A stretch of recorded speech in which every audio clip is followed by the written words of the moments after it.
Dillai krong thom ko chitok naga chiking pu salong chimi me penpen puthot Raki ahormu penpen banghini abangphu phan kenep dunlo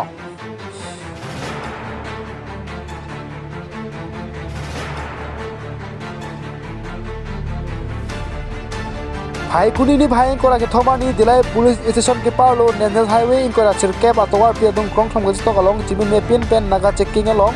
kai ke son ke ton kelang sai klem ma por hut phai kuni ni bhai kora ke thoma ni le thot stame human track mani ku pen ke bang ma por hut konthe me thegulong si ritaling pen Raki ahormu kenep dunlo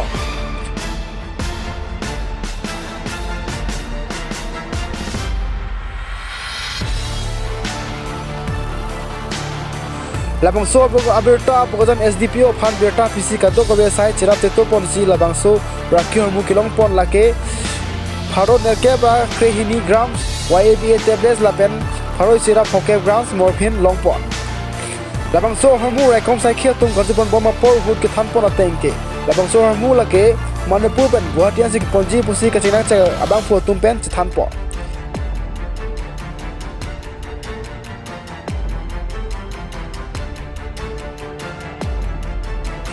Kacingnak cek truck registration number lagi NL01Q8582 pusi pangthek po.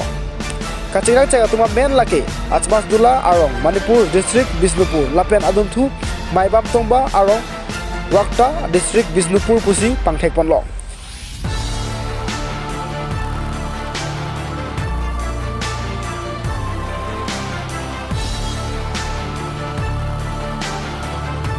Nonomat lakado ko biasai Rekom sai khitu masi cipareng pon bomla